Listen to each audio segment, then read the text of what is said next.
उन्हाळा आला की लोकांना थंड पिण्याची सवय असते. विशेषतः थंड पेयामध्ये उसाचा रस हा सर्वांचा आवडीचा आहे.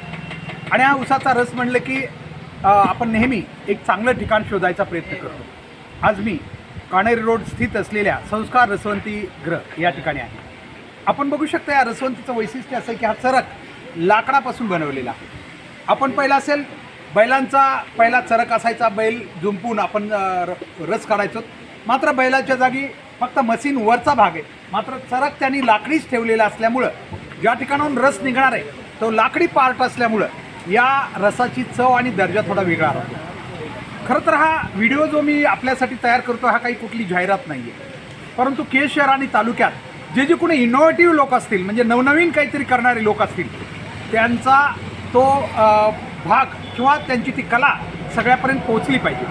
आता या ठिकाणी राहुल डोंगरे यांनी ही रसवंती सुरू केलेली आहे. मला एक सांगायचं की आम्ही अनेक वेळा बेरोजगारी वगैरेमुळं कणत राहतो, परंतु जर तुम्ही लोकांना एक वेगळेपण दाखवून दिलं, अर्थात हा लाकडी चरक आहे, याचा रस पिण्यासाठी इथं खूप मोठी गर्दी असते.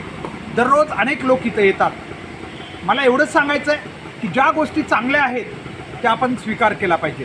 आज या युवकांचं हे जे या ठिकाणी रसवंती आपण बघतो काणेरी रोड स्थित असलेली, सतत या ठिकाणी गजबजलेली असते. अनेक लोक इथं येतात, या रसाची चव घेतात. आणि म्हणून या ठिकाणी आपण अशा प्रकारच्या गोष्टी जर केल्या तर निश्चित प्रत्येकानं आपापल्या व्यवसायामध्ये अशा गोष्टींचं नाविन्यपूर्ण काहीतरी वेगळी गोष्ट केली तर त्याला जास्तीचा या ठिकाणी लोकांचा सहभाग मिळू शकतो.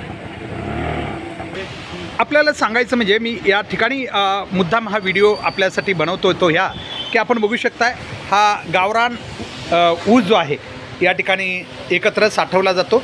आणि या गावरान ऊसाचं, कारण आजकाल लोकांना गावरान ऊसाच्या रसाची जास्त अधिक पसंती आहे आणि त्यामुळं हा ऊस या ठिकाणी एकत्रित केला जातो आणि त्यानुसार लोकांच्या आवडीनुसार हा रस त्यांना काढून या चरखातून दिला जातो.